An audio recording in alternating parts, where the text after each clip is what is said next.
একজন ক্রীড়াবিদের হাঁটুতে 2 বারের বেশি 3 বার যদি অস্ত্রোপচার করা হয় তাহলে তার নাকি আর খেলার মতো সামর্থ্যই থাকে না, চিরদিনের জন্য চলে যেতে হয় মাঠের বাইরে।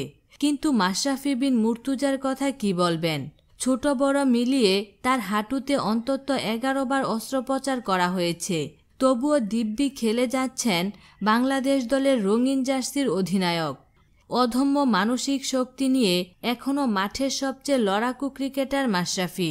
বাংলাদেশকে আজ এ পর্যায়ে নিয়ে আসার পেছনে সবচেয়ে বেশি অবদান মাশরাফির।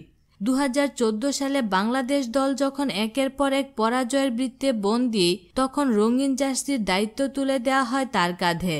2014 সালের 30 সেপ্টেম্বর দায়িত্ব নেয়ার পর মাশরাফি যেন আমূল বদলে দিলেন বাংলাদেশ ক্রিকেট দলকে। জিম্বাবুয়েকে 5-0 ব্যবধানে হোয়াইট ওয়াশ দিয়ে শুরু, এরপর বিশ্বকাপের কোয়ার্টার ফাইনাল, ঘরের মাঠে পাকিস্তানকে হোয়াইট ওয়াশ, ভারত, দক্ষিণ আফ্রিকার বিপক্ষে সিরিজ জয় এসেছে কেবল মাশরাফির তোখর নেতৃত্ব দিয়েই। অথচ এই মাশরাফিকে এখনও মাঠে নামার আগে আধ ঘন্টার বেশি সময় নিয়ে হাঁটুতে ব্যান্ডেজ বাঁধতে হয়।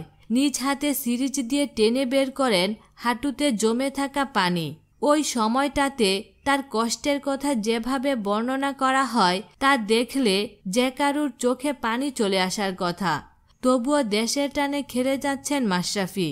শুধু খেলে যাওয়া নয়, প্রতিটি ম্যাচেই সামনে থেকে নেতৃত্ব দিচ্ছেন, শুরুতেই এনে দিচ্ছেন ব্রেক থ্রো। তার অসাধারণ নেতৃত্বে আসছে জয়। মাশরাফির হাঁটুর করুণ গল্প অনেক শোনা গেছে, প্রত্যক্ষদর্শীরা বর্ণনা করেছেন, কিন্তু ভক্ত সমর্থকরা কখনোই নিজের চোখে দেখেননি তাদের প্রিয় ক্রিকেটারের হাঁটুর কি অবস্থা। অবশেষে সেটাও দেখার সৌভাগ্য হলো মাশরাফি ভক্তদের। ডাম্বুলার রণগিরি স্টেডিয়ামে বাংলাদেশ ও শ্রীলঙ্কার দ্বিতীয় ম্যাচ চলাকালে প্রথম স্পেলে যখন মাশরাফি বোলিং করছিলেন, তখন এক পর্যায়ে দেখা গেল তার হাঁটুতে বাঁধা বন্ধনী ঢিলা হয়ে গেছে। ওই সময় ফিজিওর দৃষ্টি আকর্ষণ করেন মাশরাফি। তিনি তখন ট্রাউজারের প্রান্তর উপরের দিকে তুলে পুরো হাঁটু বের করে রাখেন। ওই সময় দেখা গেল বন্ধনীর নিচে ব্যান্ডেজ বাঁধা হাঁটু।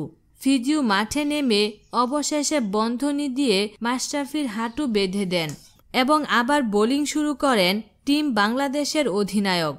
খেলাধুলা ও বিনোদন জগতের নিত্য নতুন খবরাখবর জানতে আমাদের চ্যানেলটিতে সাবস্ক্রাইব করার জন্য আপনাকে আন্তরিক ধন্যবাদ।